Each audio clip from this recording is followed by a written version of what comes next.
pray, Lord God, na kayo na bahala kung umulan man ito ng malakas o hindi. Importante sa akin ay naka-ready ako at naka-raincoat na ako. Ako'y nagpa-vlog lang, Lord, and to see kung totoo ba na kapag nagkapote ka, hindi natutuloy yung ulan kapag nag-ready ka na. And kapag ka naman hindi ka naka-ready, ang nangyayari, saka naman bumabagsak yung ulan. So ngayon, bago ko umalis, nagpaambon-ambon na siya. So tignan natin kung magtutuloy. Yun, dito na. Buti na lang, walang traffic doon. At dito mukhang may malakas ang ulan, no? Ulan, medyo malakas dito. Ba tayo ng visor. Medyo malakas. Okay na okay ako. Kasi ano, ayan o, debunk.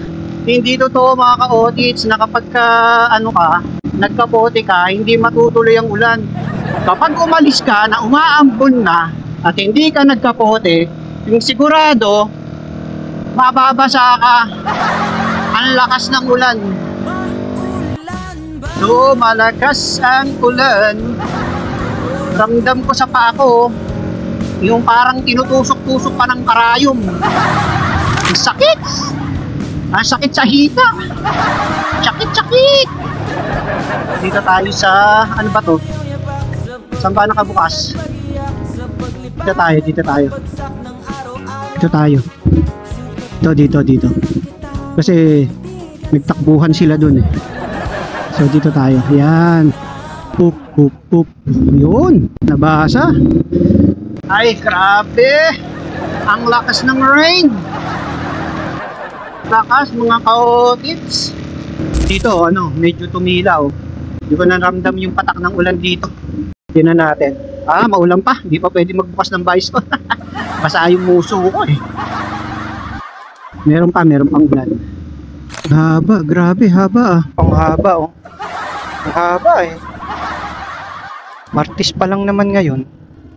Lord, thank you at nakadaan ako dun sa may malakas na ulan kanina sa coastal at hindi nyo ako kayaan. Niyo ba, ang Diyos gusto niya na hinihingan nyo siya ng tulong. Wala naman kasi tayong may bibigay sa Kanya eh. Nasa Kanya na lahat eh. Pero gusto niya yung hinihingan natin siya ng tulong. Kaya lang minsan tayo, matigas talaga ulo natin. Minsan kadalasan, hindi talaga tayo sumusunod eh. Mas ginugusto natin yung paraan na akala natin na tama. Paraan na kung saan madali. Minsan, subukan lang talaga tayo ng Diyos. Sabi nga, kapag ikaw ba dumalangin na bigyan ka ng pasensya, tingin mo ba ipitik lang ang kamay ng Diyos na ganyan at mamaya-maya meron ka ng mahabang pasensya? Hindi ganun.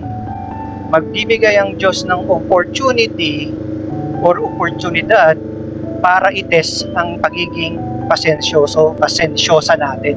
At sa pamamagitan nun, madedevelop natin yung pagkakaroon ng mahabang pasensya. Minsan sa pagmamahal sa pamilya, pagmamahal sa pag-ibig, pagmamahal sa isang tao. Sa tingin mo ba, pag nanalangin ka sa Diyos na, Lord, gawin mo akong mapagmahal. Huwag mo po akong mahalin ng asawa ko, pamilya ko, nobyo ko, nanay ko, tatay ko, ganyan. Ganyan, mag-i-snap lang si Lord ng daliri niya, ng isang gano'n na andyan na. Bigla mo na silang matututunang mahalin. Hindi, bibigyan ka niyan ng opportunity na maipakita yung pagmamahal mo sa kanila. Itetest ka niyan. Iba yung principle ng Diyos eh.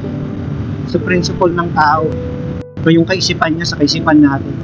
Kaya kapatid, kaibigan, kapamilya, ano man ang yung pinagdadaanan ngayon, isipin mo na nandyan ang Diyos na handang gumabay at hindi ka niyan pababayaan. Diyan siya para ingatan ka, palakasin ka at sagutin ang mga pangangailangan mo. Kailangan lang natin ng pananampalataya. Kailangan lang natin ng faith. So, if you're losing hope, if you're losing faith, hold on to that faith, hold on to that hope. Kung ano man pinagdadaanan mo ngayon, I pray and I believe you'll get through it. matatapos din yan. At sasagutin ng Diyos ang mga panalangin mo. Aalisin ng Diyos ang mga problema mo. Nahalik at manampalataya ka. So ayun lang mga ka-audits, almost nearing na tayo ng opisina. Hanggang sa susunod na biyahe natin, papasok sa opisina. Ingat kayo palagi. Ride safe sa mga nagmumotor, and syempre drive safely sa mga naka 4 wheels. Lagi niyong iisipin na hindi karera ang buhay. Laging may nag-aabang na pamilya, mga taong nagmamahal sa atin sa ating pag-uwi. Thank you Lord sa pagsama sa akin. Bukas ulit sa aking pag-uwi. Samahan niyo muli ako. In Jesus' name, Amen.